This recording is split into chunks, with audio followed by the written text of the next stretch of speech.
Hola, bienvenidos y bienvenidas a este podcast dedicado a comprender la historia política, social y económica de Colombia durante el siglo XX. Bueno, a través de este recorrido narrativo revisaremos tres grandes temas: el proceso modernizador, la aparición y evolución de los conflictos armados desde los años 50 y los intentos de paz que marcaron la vida nacional.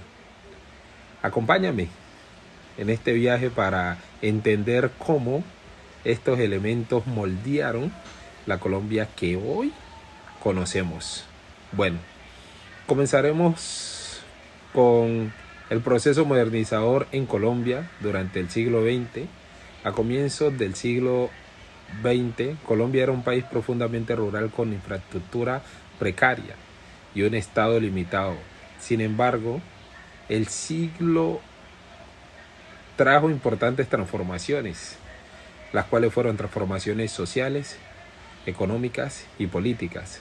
En las transformaciones sociales tenemos migración masiva del campo a la ciudad entre 1930 y 1970.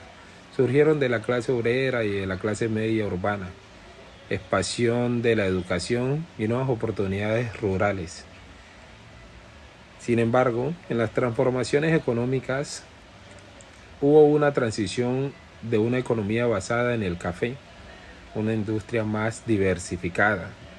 En el ámbito política, de sustitución de importaciones entre los años 50 y los años 80. Esta expansión de carrera hidroeléctrica y sistema de transporte, el cual abrió nuevas brechas, nuevos caminos. Ahora, en las transformaciones políticas hubieron algunas reformas liberales entre los años 30. La consolidación institucional, aunque persistieron en clientelismo y la exclusión, la modernización fue real, pero desigual. Las brechas urbanas rurales se mantuvieron y alimentaron tensiones sociales que luego serían clave en el surgimiento del conflicto armado. Siguiente: emergencia de los conflictos desde 1950. El periodo conocido como la violencia comenzó tras el asesinato de nuestro querido líder Jorge Eliezer Gaitán en 1948. La confrontación bipartidista dejó miles de víctimas, generó un profundo resentimiento social, que conocemos como el Bogotazo. Luego de ahí viene el nacimiento de las guerrillas, que eso se dio en 1964 y 1966. Entre esos 2 años surgieron la FARC y el ELN. Ya en 1960 nació el movimiento M-19 tras denuncias de fraudes electorales. Esta expansión del conflicto, narcotráfico como fuente de financiación para actores armados, surgimiento de paramilitares en los años 70 y 80. También hubo prácticas violencias como secuestros, masacres y desplazamientos. El conflicto volvió multidimensionales, afectando regiones enteras y debilitando la presencia del Estado.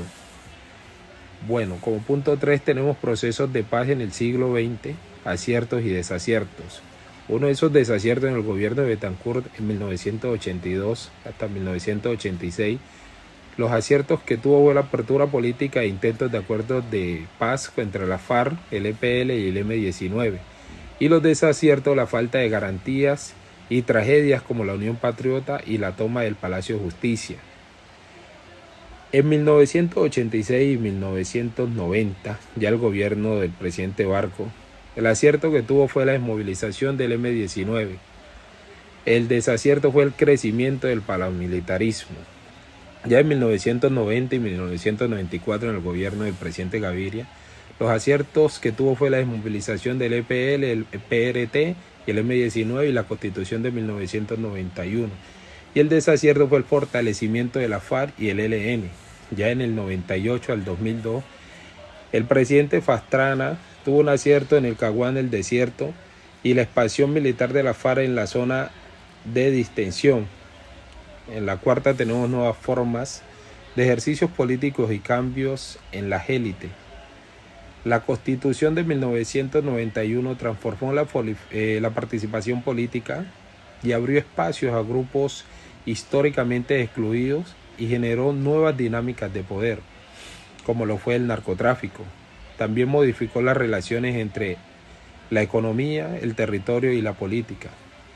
Luego de ahí, las élites pasaron de ser homogéneas a enfrentar un escenario más plural, con presiones sociales, territoriales y económicas que cambiaron la forma de gobernar. Bueno, el cierre de la historia del siglo XX en Colombia es compleja, pero también está llena de aprendizajes. Comprender este pasado es esencial para construir un futuro más justo, democrático y en paz. Esto ha sido todo por hoy. Gracias por acompañarme en este episodio. Hasta la próxima.